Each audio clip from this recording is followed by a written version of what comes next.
Well, here at Latina, like it or not, we're very conscious about our nutrition. And we have a planned nutrition approach because we're always on the go, right? I mean, professional women on the go, sometimes we don't even have time to eat. And this breakfast. is so bad. It is horrible. Yeah. But here we have replacement shakes for breakfast, a meal replacement, and they're awesome. And this is a dietary supplement. But before we even start, we have to cleanse ourselves. Detoxification is a really good thing, ladies. Get the pipes clean. Come on. That's the word to say. You never done that? And on the go. And on the go, because we're always on the go. And with Plant Nutrition, we'll get all the nutritional supplements that we need. We have vitamins, we have vitamin supplements, and we have the replacement shakes. And we have a nutritional guide to let you know what are some of the foods that we should avoid, like sugar. So, and oftentimes when you start a diet anyway, you need to have yourself really detoxified. You need to detox yourself. And so this is a great introduction to any kind of diet or healthier lifestyle you'd like to promote. Or absolutely. So Plant Nutrition, this is the preferred sponsor of Latina, like it or not. Plan Nutrition. Remember, ladies, get rid of the sugar, get rid of the carbs, get rid of everything that makes you fat, and have Plan Nutrition. Are you proud to be Hispanic? Hispanics in Florida now have the first Hispanic car license plate in the United States. Be a proud Hispanic. Put the Hispanic plate on your car. I want to be a doctor. I want to be a scientist. I want to be an engineer. I want to be a police officer. I want to be a professional dancer. By getting the Hispanic plate for your car, you will support scholarships and community programs. The Hispanic plate is available at any Department of Motor Vehicle office.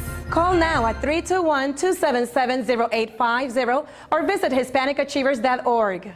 Welcome to Latina, Like it or not. coming to you every Tuesday from 10 to 10:30 p.m. Yes, and today we have a great show because every time we get together with powerful Latinas, entrepreneur Latinas, we want to make sure that we give you all the information. And Yara, who do we have here today? We have Sami Heyman Marrero with us, and we're very glad to have her here today. Thank you. Thank you for coming. having me. I'm delighted to be here tonight. Excellent. And tell us, tell us a little bit about yourself, as a woman in this macho society. I mean, how do you even make it to be on the top? Well, can I tell you that coming from the small island of Puerto Rico, which is still big in heart, I came with a solid education into New York City. I moved into New York City as a young graduate, and it was very, very challenging to come into this urban environment and jumping right into big business.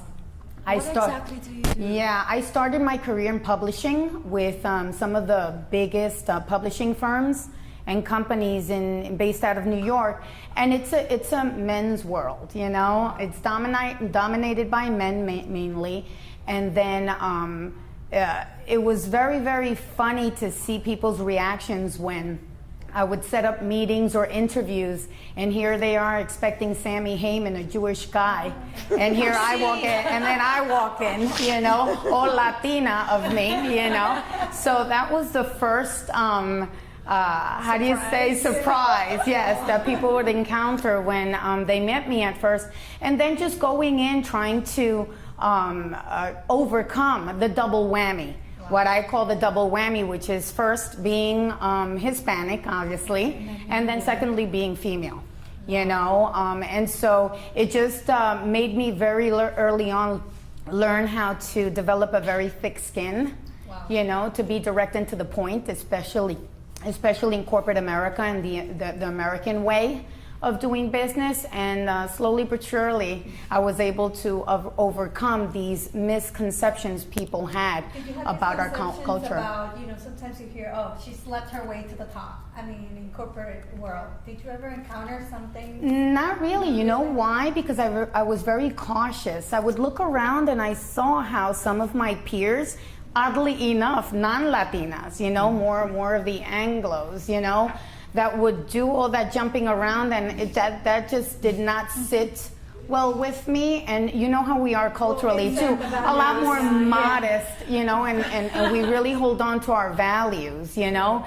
And so I was very firm that way, and so thanks to my upbringing, I was able to really, you know, convey right from the start, you know, we could be friendly, but, you know, that's all it is. It's business. Do you ever, were you ever told that you were aggressive in business? I mean, because you're a very strong person. Yes, I was. It was called another name, which I don't Yeah, think. start with a capital B. Which I won't Yeah, say. it comes with a capital B. Yeah, That's good. but That's I had confidence. to. I It's had confidence. to if I wanted to survive. See, you know, yeah, when you work at big publishing firms and you report directly, you know, after you climb, you know, the ladder, Yeah. and report directly to the big boss. You know, we're talking major national and international publications.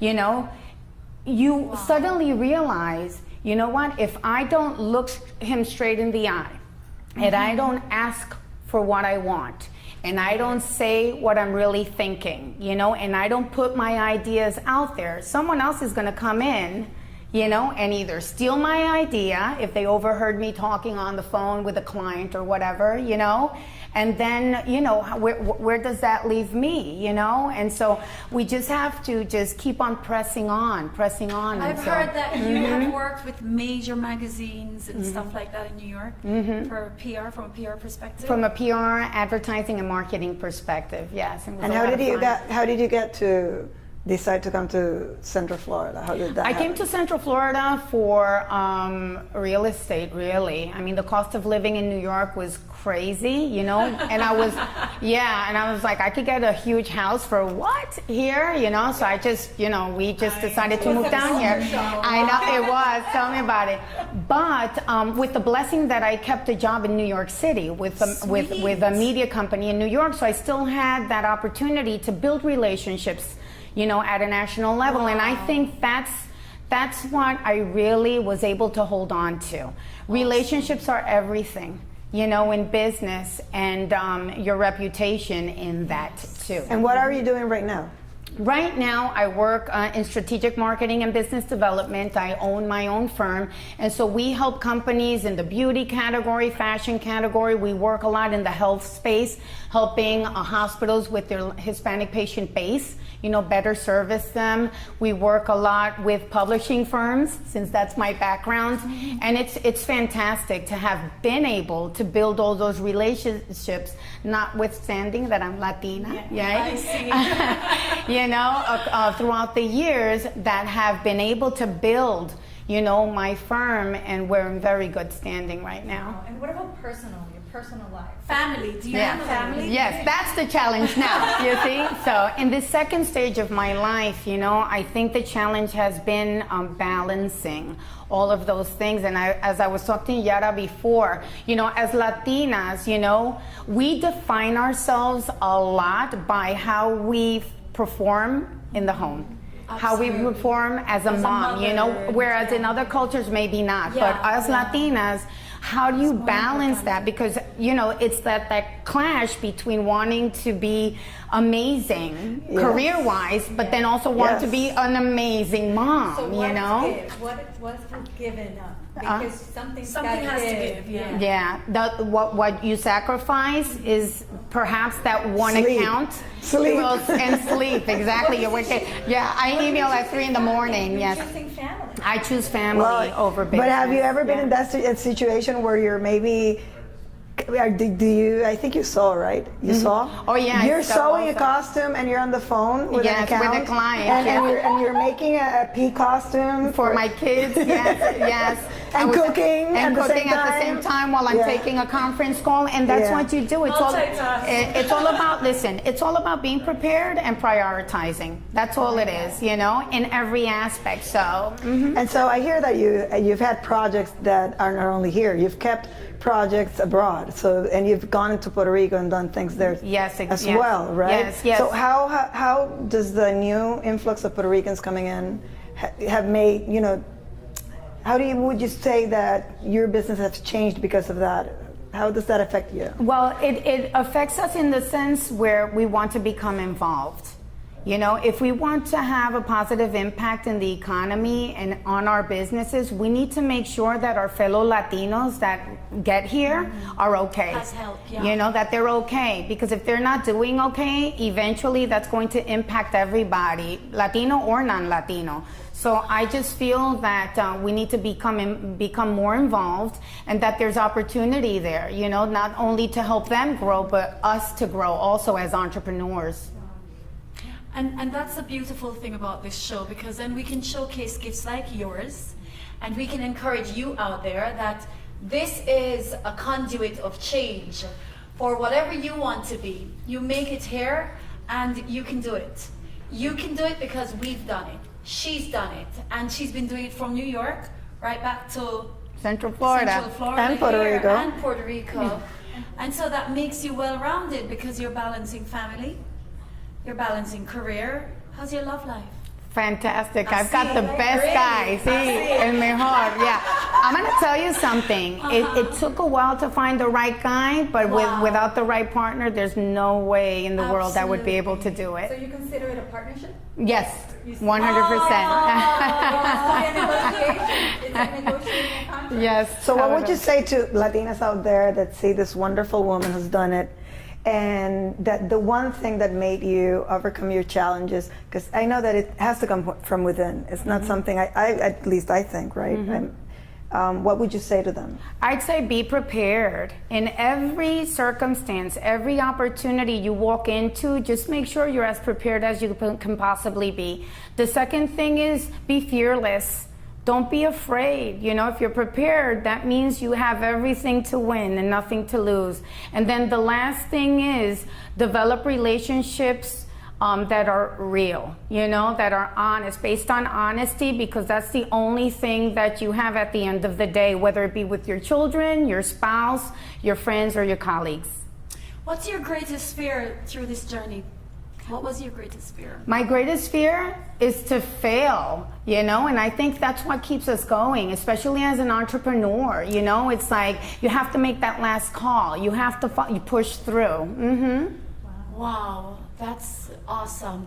What does your spirituality, where did your spirit play into who you are while you were going up that ladder? Well, I really have to thank God for everything. I remember in New York, every opportunity that came in, I would just go straight into St. Patty's Cathedral, you know, and say, thank you, Jesus, you know, that I'm so blessed. And so it really plays an important part in everything I do. You're a very it's actually passionate first. person. I am, see that. yes, I feel like I'm definitely. listening to her while I'm talking to you. Because Yeah. you can never give up. Yeah. And you can never be afraid. Because whatever you fear will definitely fall upon you. This is Latina, Like it or not. coming to you. Every Tuesday from 10 to 10:30. Thank you. Before I became a graphic designer, I thought I only needed to master the software. The computer can only do so much. But at Sanford Brown, Ms. McCarthy helped me develop my eye for design. She even shared her own professional experiences. The adventures of a real-life graphic designer.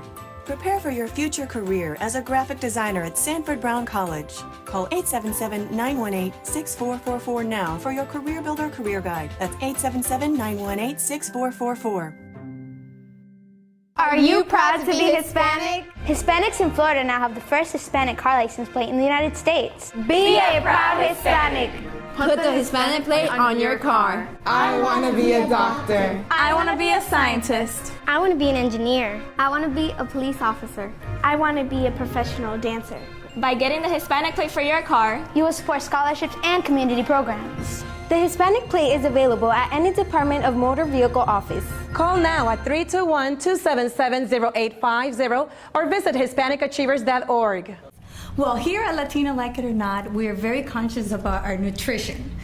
And we have a planned nutrition approach because we're always on the go, right? I mean, professional women on the go, sometimes we don't even have time to eat. And a this is so breakfast. bad. It is horrible. Yeah. But here we have replacement shakes for breakfast, a meal replacement, and they're awesome. And this is a dietary supplement. But before we even start, we have to cleanse ourselves. Detoxification is a really good thing, ladies. Get the pipes clean. on. That's the word to Like say it. you never Yeah. done that? And on the go. And on the go, because we're always on the go. And with Plant Nutrition, we'll get all the nutritional supplements that we need. We have vitamins, we have vitamin supplements, and we have the replacement shakes. And we have a nutritional guide to let you know what are some of the foods that we should avoid, like sugar. So, And oftentimes when you start a diet anyway, you need to have yourself really detoxified. You need to detox yourself. And so this is a great introduction to any kind of diet or healthier Absolutely. lifestyle you'd like to promote. Or absolutely. So, enter. Plant Nutrition, this is the preferred sponsor of Latina, like it or not. Plan nutrition. Remember, ladies, get rid of the sugar, get rid of the carbs, get rid of everything that makes you fat, and have Plan Nutrition. I've always had my own style. Yes, she definitely had style. But in fashion merchandising at Sanford Brown, I learned how to make it a career from industry professionals like Miss Cooper, who was really supportive. Textiles, design, marketing. We teach real fashion skills and the business of fashion. I wanted a career in fashion, and Sanford Brown helped make it possible. Get started on your future career in fashion at Sanford Brown College. Call 877-751-9111 now for your Career Builder Career Guide. That's 877-751-9111. Welcome back to Latina, Like it or not. coming to you every Tuesday. This is Mauden. I'm Dr. Cindy, and Attorney Yara Rodriguez. you know, we have a really special guest that's joining us right now, and this is the month of domestic violence awareness. And her name is Alexandra. She's going to tell you a little bit about her story. Alexandra, we have heard that you've been through so much, and we have so many questions for you. Dr. Mao, do you want to start? Well, I just want to have her start where you feel comfortable. Basically, I feel like I'm being bullied by the justice system here in Florida. My case was Dismissed? My case was basically, it was thrown out, it was dismissed. They closed my case, stating that they didn't have enough evidence when I was completely compliant, and they had more than enough evidence with pictures and a full sworn statement. And being How that old are you, darling? Sorry. I'm 26. 26. You're really young, and you have kids? Right, I have 3 kids. Okay, so, and this happened how long ago? This was last month. Oh, so this is just happening to you? Very recent. So this is fresh? Right. Okay. So the legal issue is fresh, but when did the whole incident started, with the relationship?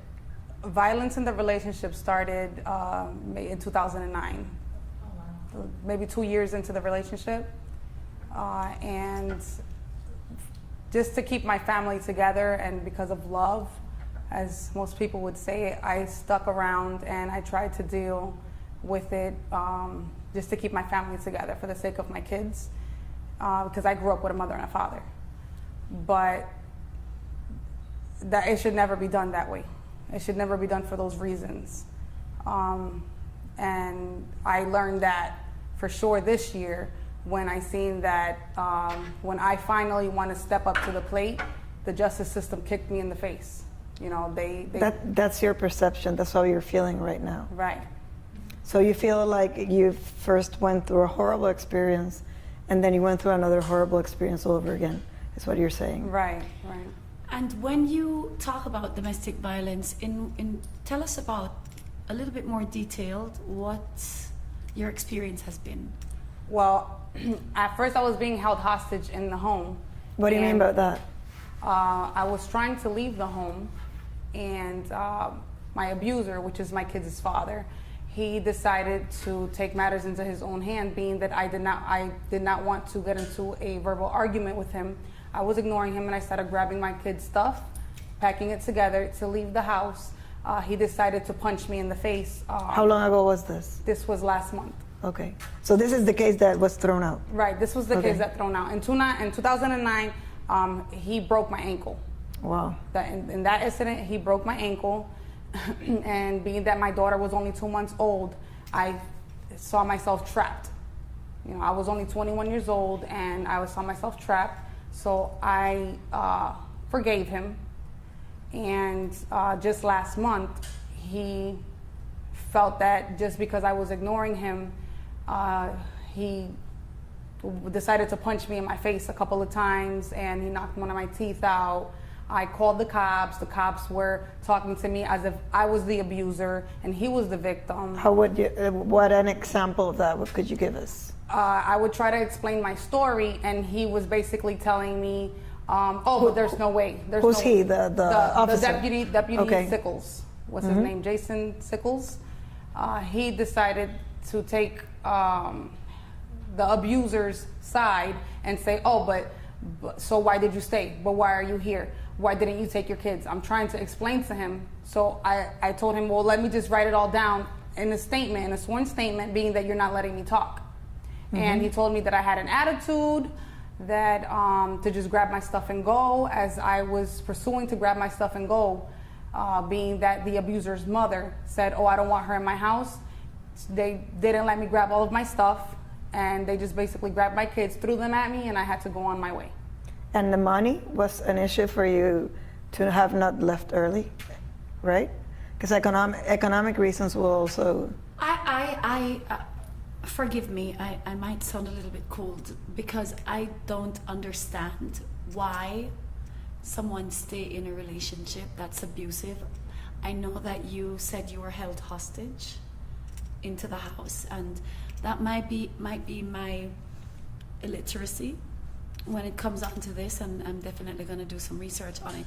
I'm just seeing right now that from a spiritual perspective anyway, you're completely disconnected, you're broken, you're hurt, you're betrayed, you don't know where to turn, you don't know what to do next, you're not getting the help that you need, and obviously you don't have the resources from a financial perspective. But there has to be a church or somewhere else that you can maybe press to get help.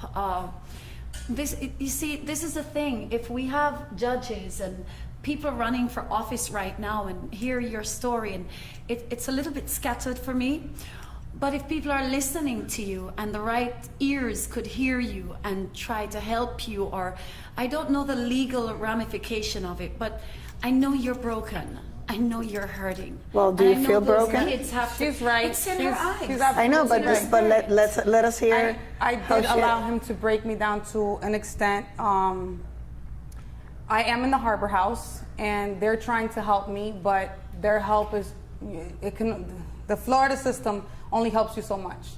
Because being that he wrote in his statement that I retaliated and I hit him back, is what he put in his statement. So it looks like a mutual combat.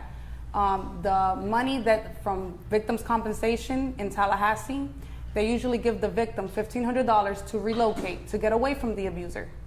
So I filled out an application for that, and also for victims' medical compensation for the, because I had to replace my tooth.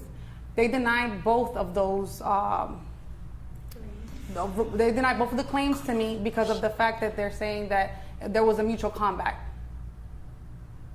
Being that I supposedly defended myself, in a state that you could actually kill someone and not, the stand your ground. The stand your ground, I don't know, and this is just an opinion, but I see when you even stand your ground, and there's a case here in Florida where a woman actually killed her batterer, and she went to jail. So it's laws will not always apply the same way, and so that's what you're saying. You're saying that you feel betrayed by your system. Right. It is, because even sometimes in the county where I'm from, and I was a guardian ad litem, and I worked for 11 years, advocating for children, that most cases were involved in domestic violence. We saw that in certain counties, the position was that the victim was the state. Mm-hmm. And sometimes, they didn't even have to have, if you didn't want to press charges, the state would press charges. But now we're seeing with your case, I was completely compliant. The opposite right. of what is happening. So I can understand where you're saying, I've been bullied. It's like the double whammy. She was bullied once and now being bullied by the state. Where do you go from there when you feel like you have to fight the state to prove your pain? To prove that you're not safe? Well, I've hired an attorney. I've hired an attorney to see if we can file for an appeal. to reopen my domestic battery case because I was battered. But you do have an order that is right now. I do have an injunction order on him, which he's attempting to quash. He's set for a motion to And quash. what does that order say? He has to stay away from you. He right? has to stay away from me at least 500 feet. And you That doesn't fear, mean he can't shoot because at me. obviously you fear for your life. Yes. And what has been the position of the Department of Children and Families? Because whenever you have children that have either witnessed some type of domestic violence. The only time that the Department of Children and Families showed up was in 2011 when I had to call the cops on him for aggravated assault with a deadly weapon. He pulled a gun out on me, and he was chasing me. He was trying to run me off the road, and my kids were in the car, and he ended up blocking me in. He jumped out of his truck and he hit my back window where my kids were with his gun. I was able to speed off, and the cops actually surrounded him. They saw him. They saw what he was doing. They showed up at the incident. They saw what he was doing, and once again, that case was dropped. He did get arrested. He was on home confinement for 6 months, but they dropped that case too. But did they drop it after asking you if you wanted to drop the charges, or were it just the charges were dropped? The charges were just dropped.